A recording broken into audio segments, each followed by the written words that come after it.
पापालाल शास्त्री के तीनों शिष्य नंद, आनंद और वीरानंद घाट पर बैठे बातचीत कर रहे थे।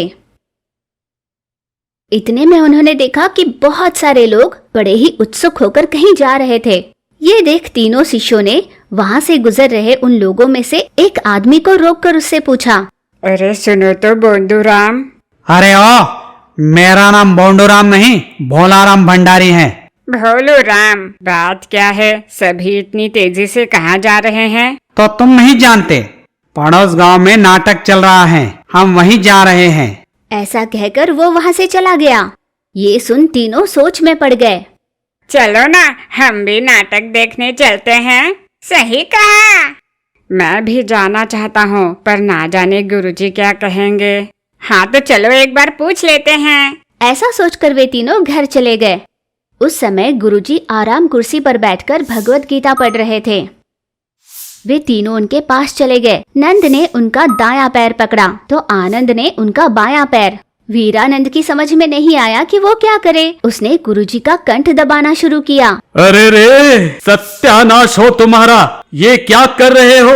वो आप थक गए होंगे ना, हम आपकी मालिश कर रहे थे। मालिश नहीं, कहो मौत के घाट उतार रहे हो। कौन सी आफत आ गई कि तुम मुझे शांत करना चाहते हो? वो यूं वे तीनों हिचकिचाकर कुछ बोलने की कोशिश कर रहे थे। तभी छाछ लिए तुलसी वहाँ पर आई। क्या बात है, तुम तीनों इस तरह क्या बड़बड़ाने लगे हो? गुरुजी गुस्सा नहीं होंगे, कह दो। छाछ का गिलास पापालाल के हाथ में देते हुए तुलसी ने कहा, माए, दरअसल सुना है पड़ोस गांव में नाटक चल रहा है, हम वहाँ जाना चाहते थे। यूं डरते डरते जैसे तैसे उसने कह दिया। क्या कहा? तुम तीनों नाटक देखोगे? तुम्हें मैं यूं अकेले छोड़ दूं? नहीं नहीं, कभी नहीं। गुरुजी मान जाइए ना, आप तो बहुत अच्छे हो ना। सुनो, नाटक खत्म होते होते आधी रात हो जाएगी। वापसी में कब्रिस्तान लगेगा, तुम डर जाओगे। ये कहते ही तीनों शिष्यों का मुंह उतर गया। उनके चेहरे पर उदासी देख तुलसी समझ गई और पापालाल से कहा, अब भी ना, वो अभी छोटे बच्चे थोड़ी है, उन्हें भी तो लोक ज्ञान होना चाहिए ना। तीनों साथ जाएंगे, भला डर क्यों लगेगा? तुलसी ने पापालाल को मना लिया। और हाँ, उन्हें कुछ पैसे भी दे देना, भूख लगेगी तो अपने बच्चे कुछ खा लेंगे। ये कहकर तुलसी वहां से चली गई। पापालाल क्या करता? अपनी पोटली से निकालकर कुछ सिक्के उसने शिष्य को दे दिए। शाम के समय तीनों शिष्य नाटक देखने के लिए निकल पड़े। सुनो, गुरुजी ने जो सिक्के दिए हैं, बिना खर्च किए उन्हें वापस लौटाकर शाबाशी पाएंगे, ठीक है ना? यूं बात करते करते वे तीनों रंगमंच तक पहुंच गए। वहां पर नाटक में भूत की कहानी बता रहे थे, जिसे डरते डरते उन तीनों ने देख लिया। नाटक खत्म होते होते आधी रात हो गई थी। फिर वे तीनों आधी रात अपने घर वापस जाने के लिए निकल पड़े। तीनों ने एक दूसरे का हाथ कसकर पकड़ा हुआ था। चलते चलते जब रास्ते में कब्रिस्तान लगा तो तीनों की धड़कनें तेज हो गई। सुना, तुम्हें डर तो नहीं लग रहा ना?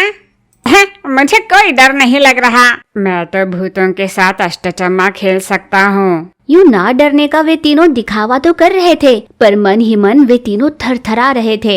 एक दूसरे का हाथ पकड़े वे तीनों मन ही मन हनुमान चालीसा का जाप करते जा रहे थे। मुझे लग रहा है जैसे वीरानंद को डर लग रहा है, उसके हाथ कांप रहे हैं। हाँ हाँ, सही कहा, वीरानंद घबरा रहा है।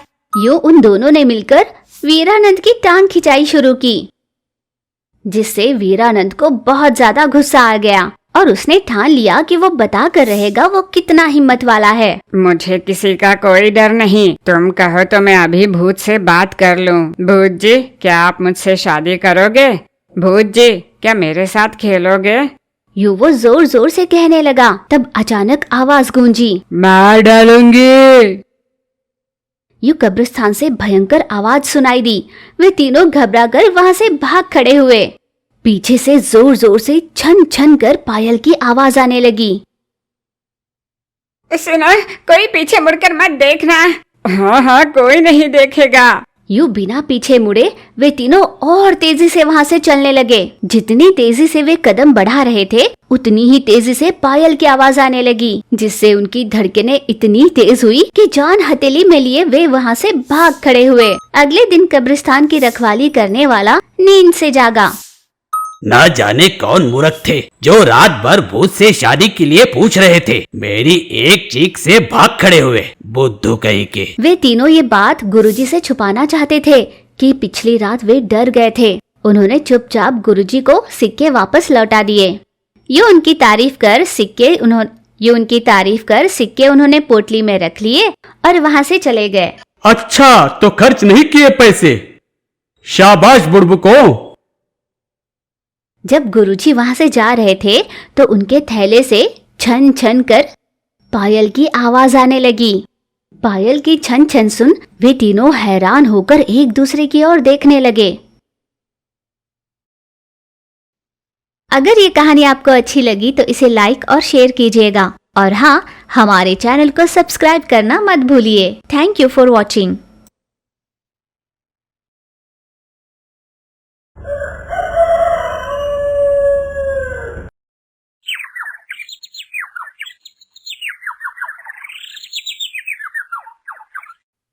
राजनपुर नाम के गांव में राजा राम नाम का एक आदमी रहता था। एक दिन वो बहुत ही बीमार हो गया। उसने अपने बेटे रवि को अपने पास बुलाकर कहा, बेटा रवि, तुम कभी भी झूठ नहीं बोलोगे, मुझे वचन दो। यूं पिता ने अपने बेटे से कहा। बेटे रवि ने हाथ पर हाथ रख पिता को वचन देते हुए कहा कि वो ऐसा ही करेगा। एक दिन रवि जंगल के रास्ते शहर जा रहा था। तब जंगल में कुछ डाकुओं ने रवि को घेर लिया। उनमें से एक डाकू ने पूछा, क्या है तुम्हारे पास? उस पर रवि ने घबराते हुए कहा, मेरे पास 50 रुपए है। यूं जब रवि ने बताया तो उनमें से एक डाकू ने उसकी जेब में हाथ रख टटोला, पर उन्हें रवि के पास कुछ भी नहीं मिला। वे तीनों बिना कुछ कहे वहां से वापस लौट ही रहे थे कि रवि ने पीछे से उन्हें आवाज देकर बुलाया, मैं सच कह रहा हूँ, मेरे पास 50 रुपए हैं। मैंने उस 50 रुपए को अपनी कमीज में छिपा कर रखा है, इसलिए आपको नहीं मिला। ये लीजिए। मासूम रवि ने अपने कमीज में छिपा कर रखा 50 रुपए का नोट निकालकर उस डाकू को दे दिया। डाकू के मुखिया को रवि की मासूमियत बहुत भा गई।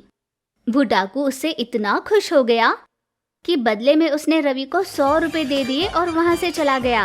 रवि को उस दिन ये बात समझ में आई कि उसके पिता ने उसे हमेशा सच कहने के लिए क्यों कहा था, क्योंकि जो सच का साथ देता है सफलता हमेशा उसके साथ ही रहती है। तो दोस्तों, कैसी लगी आपको ये कहानी?